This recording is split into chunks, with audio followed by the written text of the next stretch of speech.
I'm a 41-year-old woman living in Montana, and a few years back, I was forced to relocate after my landlord decided to rent to her son. The community that I had lived in for almost 12 years had become incredibly expensive. So, unfortunately, I was forced to move to another city, and because of the unexpected move and all associated costs, I had to move in with a roommate. My roommate left to pursue better job prospects about 3 months after I had moved in. Our unit was a triplex, so there were 2 gentlemen that inhabited the other units. I was never added to the lease as the property manager required a full deposit, and I was not in a financially healthy spot at the time. I remained in my unit for a year and a half on my own, paying the rent and utilities. During that time, I became very good friends with the man in the unit closest to mine. We'll call the man Devin. Devin was a disabled veteran in recovery, near my age, but perhaps a decade older. I also am a veteran, so he held a soft spot in my heart. We shared meals, hung out, and discussed all of life's mysteries, and would look out for one another. Devin had gone in for some sort of medical treatment, and I had watched his cat while he was gone. Our friendship developed over the course of the year and a half. Devin had expressed romantic interest. However, right from the beginning, I clearly informed Devin that I did not share those feelings, and we would never be more than good friends. Devin seemed to be lonely, which made sense. But I'm a person who requires alone time to recharge my batteries. I set strict boundaries for Devin as he wanted to hang out all of the time. I would catch him walking through the front yard multiple times a day to, quote, get the mail, which I believed was to see if I was outside, so he could stop by and chat. When I would leave in the morning to go to work, Devin was always outside to tell me that I looked nice and to have a good day. I told him that made me feel uncomfortable, and he should just send a text letting me know if he wanted to hang out and then wait for a response. There were a couple of times I yelled at him for overstepping my bounds. The first time, I had just gotten home and pulled into my garage. I was on a phone call and had stayed in the car. Devin looked through the garage window to see if I was home. I was a bit annoyed, but didn't really think much of it. The second time, I was getting dressed in my room during the summer, so I had my window cracked. I felt this was safe as the window was not in a place that anyone should be walking by, as my room faced my patio at the back of the house. I caught Devin peeking through, at which point I lost it. I let Devin know under no uncertain terms that his behavior was inappropriate and that if he didn't respect my boundaries, we could no longer be friends. Last year, while I still inhabited the unit, I had asked Devin to watch my dog for a couple of days so that I could go to a family event out of state. Devin was all too happy to help, and I was very appreciative for this. Not long after I returned, I started to notice strange things in my home, but I really just thought it was me. For instance, I would be fairly certain I had locked my door in the morning when I left for work, but when I'd return in the late afternoon, it would be unlocked. I would be sure I had shut off all of the lights, but when I got home in the evening, one lone light would be on. I really just thought it was my own absent-mindedness. Fast forward a couple of months, and my mom became sick with cancer. My sister watched my dog while I went to tend to my mom. My sister reached out to me and asked if anyone else had a key to my apartment. I let her know that she had the only spare key, but then I asked why. Similarly, she'd experienced the same issues with lights and locks. I had not shared my concerns with my sister prior to her communicating hers with me, as I really just doubted my own sanity. While I was out of town, I received a text message from Devin asking if I had a potato that he could borrow. I let him know that I was out of state with my mom who was sick. Devin didn't reply, which was out of character for him, but I had noticed a change in Devin's affect. He was more reserved and less friendly towards me.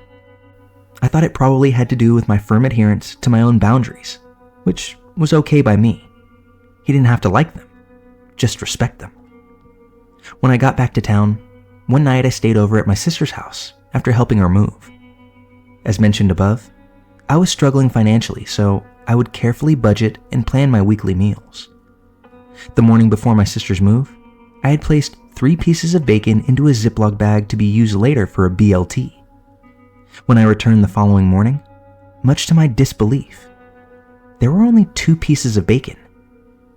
I held the bag in my hands, knowing that there had been 3 originally. No longer did I doubt myself. I called my sister and let her know that someone had been getting into my house. The only logical thing that could have happened is Devin made a copy of my key when he had watched my dog in the fall. My sister reminded me about the potato text, and sure enough, the lone potato in my counter basket was now gone. At that point, I had enough information to be certain that my neighbor had violated my trust and was no friend. However, I still wasn't afraid of him. As I mentioned, he's a disabled vet and was somewhat feeble and sickly. I wasn't scared of a confrontation. I immediately went to the hardware store and purchased a camera that streams to your phone once the motion detector had been activated. I placed it facing the side door where Devin would enter. It also had 2-way audio capability, so my plan was that when Devin decided to enter my home again, I would see it and say over the camera something to the effect of, "Get the fuck out of my house. Put the key you copied on the counter and never try to speak with me again, or I will contact the police."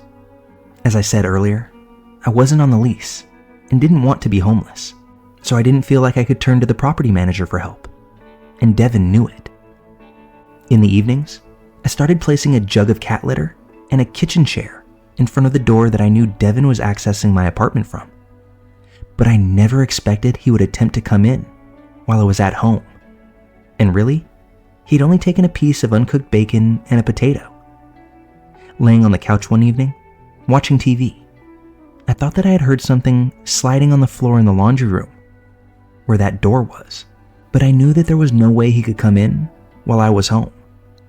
My cat was running around playing, so I decided it was probably just her making the noise, and I was being paranoid because of all that had happened.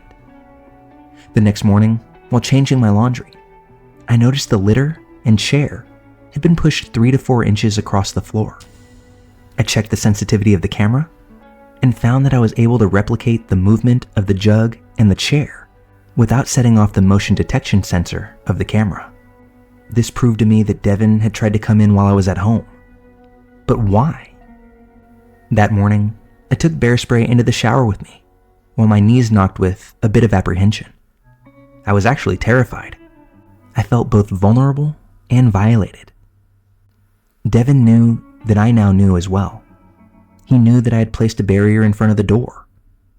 After that morning, he was never outside in the morning, nor did he walk through the yard to get his mail. I obtained a firearm for protection and did make a police report. The police officer was a bit annoyed with me, as I didn't want him to approach Devin, as all Devin would need to do is report me to the property manager, and I would be as good as homeless. I'm grateful that whatever he was up to was apparently thwarted. The fact that he tried to come in while he knew I was home gives me the heebie-jeebies. I wonder if he went through my underwear, watched me while I slept, things of that nature.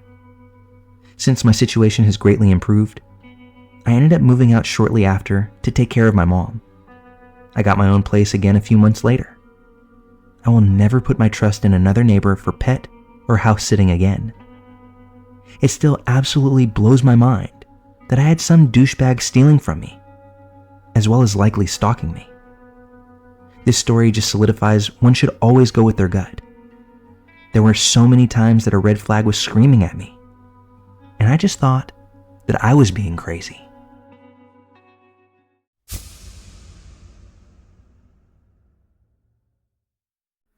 To preface, this isn't my story, rather my mom's from the late 80s. It'll be a short one, but after all these years, it's something that I still think about. My mom was spending an ordinary night in her apartment. She had a miniature dachshund named Rocky, whom was her only roommate at the time. For context, my mom is a really pretty blonde woman. She was frequently complimented on her looks, and still is to this day. She had recently rented this place to escape a soured relationship, which she saw as a fresh start. Getting ready to tuck in for the evening, she started to the front door to let Rocky outside to use the bathroom one more time. but something came over her to look outside first. Just that split second is all she needed to listen to her intuition and take a quick peek out the window. As she looked outside, she saw a man standing directly outside her doorway. This caught her off guard, but the thing that really sent chills up her spine was the way that he was standing no more than a foot from the door while staring directly into the peephole. This person, whoever he was, had made no attempt to knock on the door or ring the doorbell. He simply stood, looking as if he was in wait for something. Perhaps waiting for her to open the door for the very reason she intended. My mom didn't open the door. She instead immediately called the police. And once the officers arrived, they had found that the man had vanished. My mom had never gotten a great look at the man since it was so dark, and the only light on her porch was this flimsy dollar store porch light that didn't work half the time. Other than the man acting extremely suspicious on her doorstep and creepy to boot, there was nothing that the cops could really do other than keep an eye on the place and keep watch for this man. My mom ended up spending the night with one of her girlfriends, who came over shortly after this all unfolded. She doesn't believe that she ever had another encounter with the person who was on her doorstep, but that didn't stop her from checking out the window whenever she was going to let Rocky out from then on after. While I can see some saying that this isn't an overtly terrifying story, my mom didn't tell me about this as a child. She waited until I was in my 20s to share it with me. But it's a story that I strongly remember her telling me.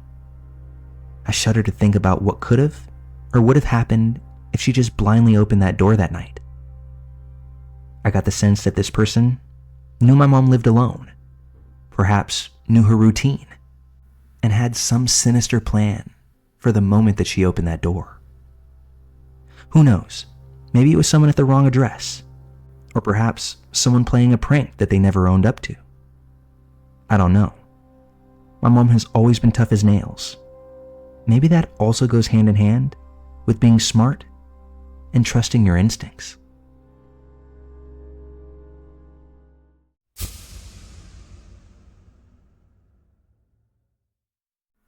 I'm a 28-year-old female, and I was just passing through Las Vegas last week. I'd never been there before, but I do know one person who lives there, a friend of mine, who also happens to be a 28-year-old female.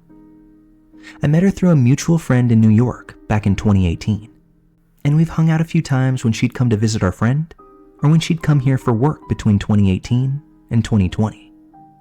She seemed relatively normal then, but I will admit, this girl does have some red flags. Red flags being that both her and her mother are both sex workers. She seems naive, and that she just gets taken advantage of often. I'm not trying to judge her. I just feel like she may not have the best guidance in life. She was always a very sweet girl and a great friend to me. I only bring all of this up because it plays a part in the story. So I end up reaching out to her when I land in Vegas just to see what she might be up to, not expecting much. She replied to me right away, saying that she wants to meet me the next day. I agree, and I reach out to her the next day. Mind you, her replies to me are kind of short, but she does ask me to meet her at a hotel off the strip called the Orleans. I found out afterwards that it is in an area that is known for prostitution, which is no surprise, because that's just what she does. So I figured maybe she's working that casino. The friend who I was traveling with, a 30-year-old woman, and I go to meet her there. As we're approaching the casino, we're both getting an eerie, anxious feeling. My Vegas friend meets us out front and seems extremely nervous herself.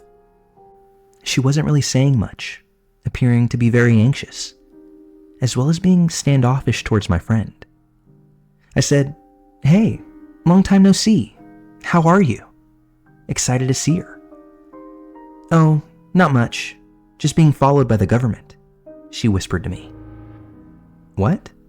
Why?" I said. Right here, I'd like to give the note that she appeared sober, not high on anything, and overall, relatively normal. Our plan was to hang out with her by the pool at the casino. "I don't know where the pool is here. My friend is going to show us," she said. As we were walking into the casino lobby, we see a large middle-aged man, late 40s, had all the earmarks of a meth dealer, wearing the Orleans casino staff t-shirt, standing by the door, waiting for us. He also appeared anxious and continued the standoffish vibe to both my friend and myself. She asks us if we want to get a drink at the bar. We decline, but we go to the bar for a second to get a water bottle. In that time, the man ducks off behind some slot machine and is on the phone. We start walking again, and he meets back up with us and starts guiding us somewhere. We're walking through the casino, and the girl proceeds to tell me that she's being followed by the government because she has a rare fungal infection, and that I won't get the infection by touching her, but it does affect other people. As we are walking, we start to approach a hallway leading us somewhere deeper into the hotel area, away from the casino and lobby. My friend and I looked at each other and both had a bad feeling. So, at the very last minute, without saying a word to each other, we cut a corner and ran out of the casino to our car and left. That's when my Vegas friend began blowing up my phone for the next 2 hours, demanding that I explain myself. She was doing her best to guilt me to come back, that she wanted to have a conversation with me, that the casino just makes her anxious, and that the guy that she was with is at work now, so he won't be around. She was also willing to meet me somewhere else, and asking if I left because she wasn't friendly enough, or if she did something to freak me out. She was also not this enthusiastic to see me to begin with. This only began after we left her. So at this point, many things are going through my head. The most obvious thing being that she was trying to set us up, and I think she was using that being followed by the government thing as a way to distract me and to keep me intrigued.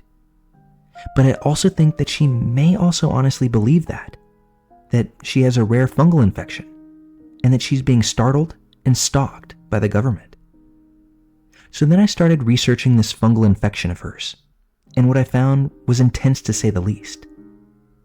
I started finding info on gang stalking, electronic harassment, voice to skull, weaponized audio, etc.